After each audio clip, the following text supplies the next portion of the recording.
El Islam dice que Jesús fue nada más que un profeta. Los cristianos aseguran que Jesús es el Hijo de Dios.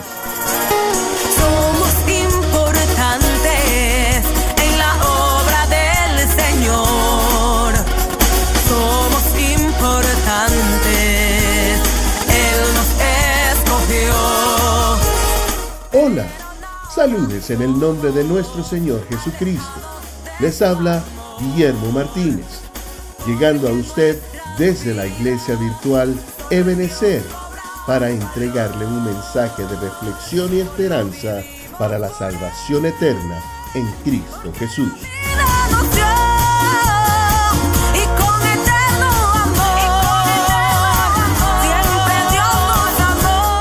La inquietud de la identidad de Jesús es importante, tanto para el cristianismo como para el Islam, pero ambas religiones ofrecen perspectivas significativamente diferentes. El Islam considera a Jesús, Isa, un profeta venerado, pero niega su divinidad, mientras que el cristianismo lo proclama como el Hijo de Dios encarnado y Salvador del mundo. Para determinar si Jesús fue simplemente un profeta o verdaderamente Dios, debemos examinar la evidencia presentada en la Biblia, el contexto histórico y los argumentos lógicos. Tenemos como primero las afirmaciones de Jesús. Una de las razones más convincentes para creer que Jesús es más que un profeta son sus propias afirmaciones sobre sí mismo. A diferencia de los profetas que constantemente dirigían a la gente hacia Dios, Jesús hizo declaraciones que apuntaban a su identidad divina. Podemos ver en Juan capítulo 10, versículo 30, que Jesús se iguala a Dios diciendo: «Yo y el Padre uno somos». Esta afirmación provocó acusaciones de blasfemia porque su audiencia la entendió como una declaración de divinidad. Leamos Juan capítulo 10, versículo 33. Le respondieron los judíos diciendo: «Por buena obra no te apedreamos, sino por la blasfemia, porque tú, siendo hombre, te haces Dios». En Juan capítulo 8, versículo 58, Jesús declara: «Yo soy». Leamos. Jesús les dijo: de cierto os digo, antes que Abraham fuese, yo soy». Esa declaración recuerda la autoidentificación de Dios antes de Moisés en Éxodo capítulo 3, versículo 14, que dice: «Yo soy el que soy». La reacción de los judíos que lo apedrearon confirman que entendieron esto como una afirmación de su divinidad. En Marcos capítulo 2, entre los versículos 5 y 7, Jesús perdonó los pecados de un paralítico. Leamos. Al ver Jesús la fe de ellos, dijo al paralítico: «Hijo, tus pecados te son perdonados». Estaban allí sentados algunos de los escribas, los cuales cavilaban en sus corazones: ¿por qué habla éste así? Blasfemias dice. ¿Quién puede perdonar pecados sino solo Dios?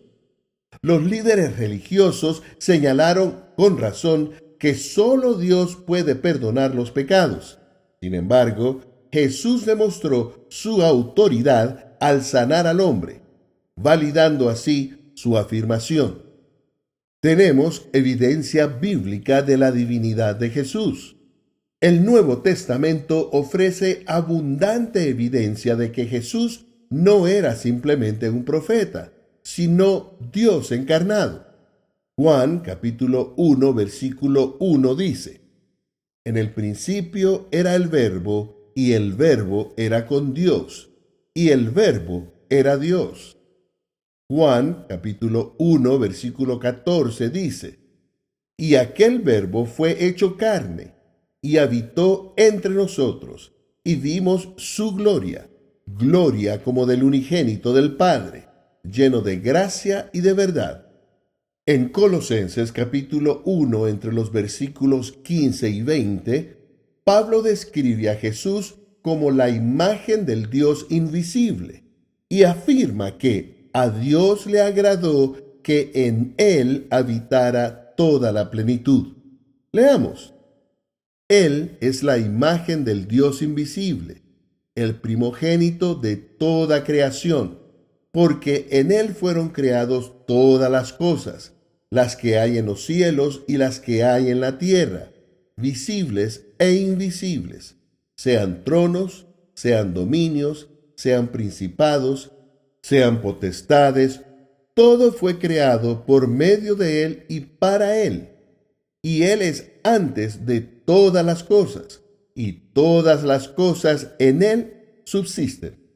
Y él es la cabeza del cuerpo que es la iglesia, el que es el principio, el primogénito de entre los muertos, para que en todo tenga la preeminencia, por cuanto agradó al Padre que en él habitase toda plenitud, y por medio de él reconciliar consigo todas las cosas, así las que están en la tierra como las que están en los cielos, haciendo la paz mediante la sangre de su cruz. En Hebreos capítulo 1, versículo 3, Jesús es descrito como el resplandor de la gloria de Dios y la representación exacta de su ser. Leamos.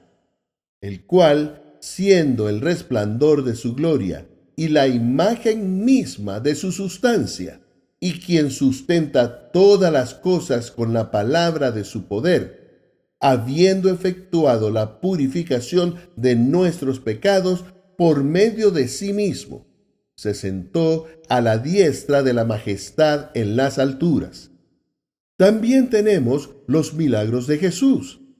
Si bien los profetas realizaban milagros mediante el poder de Dios, los milagros de Jesús a menudo demostraban su autoridad inherente sobre la naturaleza y la vida y la muerte. Calmó la tempestad. Leamos Marcos capítulo 4, versículos 39.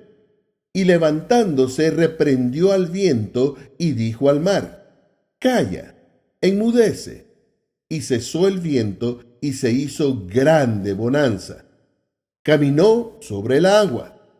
Mateo capítulo 14, versículo 25, que leemos: Mas a la cuarta vigilia de la noche, Jesús vino a ellos andando sobre el mar.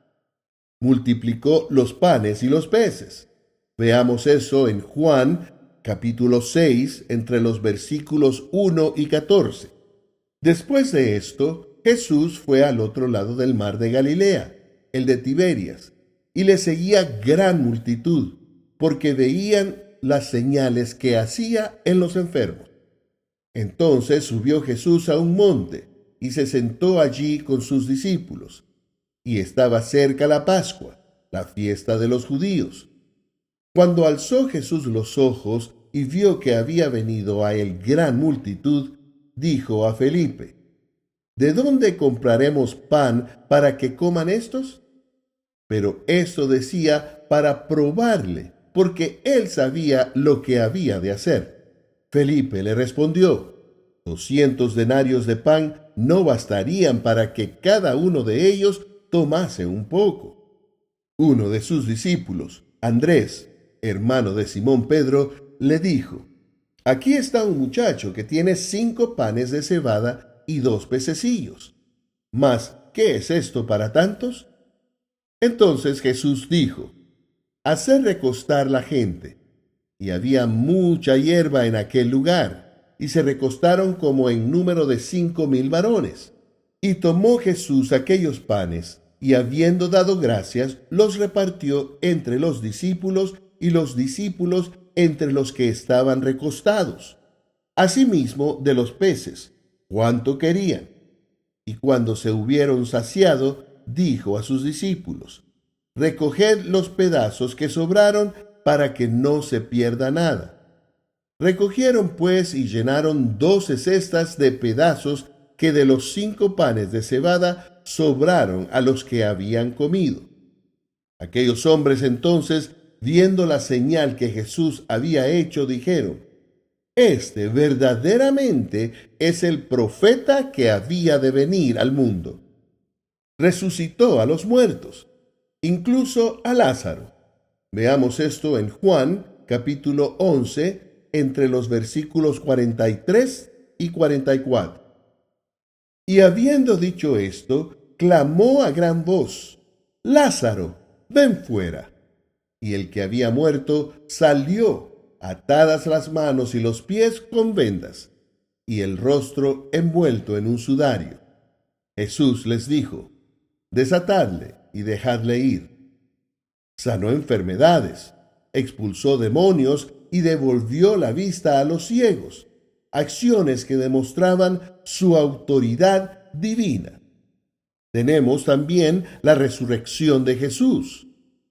La resurrección es la prueba definitiva de la divinidad de Jesús. Si bien los profetas han realizado milagros, solo Jesús venció a la muerte, validando así sus afirmaciones. Primera de Corintios, capítulo 15, entre los versículos 3 y 8, Pablo cita la resurrección como la piedra angular de la fe cristiana y ofrece una lista de testigos. Leamos: Porque primeramente os he enseñado lo que asimismo recibí, que Cristo murió por nuestros pecados conforme a las Escrituras, y que fue sepultado y que resucitó al tercer día conforme a las Escrituras, y que apareció a Cefas y después a los 12. Después apareció a más de 500 hermanos a la vez, de los cuales muchos viven aún y otros ya duermen. Después apareció a Jacobo, después a todos los apóstoles, y al último de todos, como a un abortivo, me apareció a mí. La realidad de una tumba vacía, la transformación de los discípulos de seguidores temerosos a valientes proclamadores del señorío de Jesús, expresan en gran manera la verdad de la resurrección. Consideremos un trilema de lógicas planteadas por el señor C.S. Lewis. Él dice que Jesús o fue un loco, un mentiroso o el Señor. Contemplemos la parte de loco. Si Jesús creía ser Dios, pero no lo era, estaría delirando. Sin embargo, su sabiduría y enseñanzas son veneradas incluso por quienes no son cristianos. Por lo tanto, dejamos descartada la parte de loco. Veamos la lógica de ser un mentiroso. Si Jesús engañó deliberadamente a la gente sobre su identidad, esto entraría en conflicto con sus enseñanzas morales, así que la lógica de mentiroso también queda descartada. Consideremos la tercera lógica, que Jesús es el Señor. El hecho de sus afirmaciones, milagros, muerte y resurrección dejan evidencia total de que Jesús es verdaderamente Dios. Ahora abordemos las afirmaciones islámicas de que Jesús es solo un profeta. La visión del Islam sobre Jesús como profeta que trajo el Injil o Evangelio, pero sin divinidad, se fundamenta en el Corán. Si bien los musulmanes respetan a Jesús, niegan su crucifixión y su divinidad. Esto dice Sura, capítulo 4, entre los versículos 157 y 158. Y decían: matamos al Mesías, Jesús, hijo de María, el mensajero de Alá, cuando en realidad ni lo mataron ni lo crucificaron, sino que la cuestión les generó dudas, y quienes discrepaban al respecto también estaban en estado de duda. No tenían conocimiento definitivo, sino que se limitaban a conjeturar y ciertamente no lo mataron, sino que Alá lo elevó así. Alá es todopoderoso, sabio. Sin embargo, varios puntos cuestionan esta perspectiva. Primero, la evidencia histórica de la crucifixión. Fuentes no cristianas como Tácito y Josefo afirman la crucifixión de Jesús, lo que hace que la negación del Corán sea históricamente problemática. Segundo, tenemos las afirmaciones únicas de Jesús. Ningún profeta en la tradición islámica hace afirmaciones como las de Jesús. Sus afirmaciones de divinidad lo distinguen. Como tercero, tenemos el cumplimiento de las profecías. El Antiguo Testamento contiene numerosas profecías sobre el Mesías que Jesús cumplió. Por ejemplo, Isaías capítulo 53, Salmo 22. Ambos pasajes señalan su papel único como Salvador y Dios. Ahora, ¿por qué todo esto importa? Comprender la verdadera identidad de Jesús tiene una importancia eterna.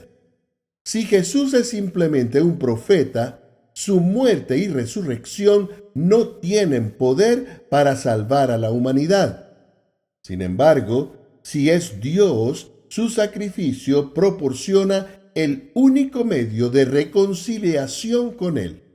Concluimos entonces que la vida, las enseñanzas, los milagros y la resurrección de Jesús apuntan a su identidad como Dios encarnado.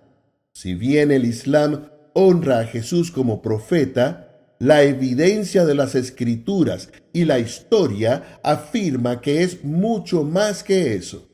Jesús mismo dijo: «Yo soy el camino, la verdad y la vida. Nadie viene al Padre sino por mí». Juan capítulo 14, versículo 6. Esta afirmación no deja lugar para que sea simplemente un profeta.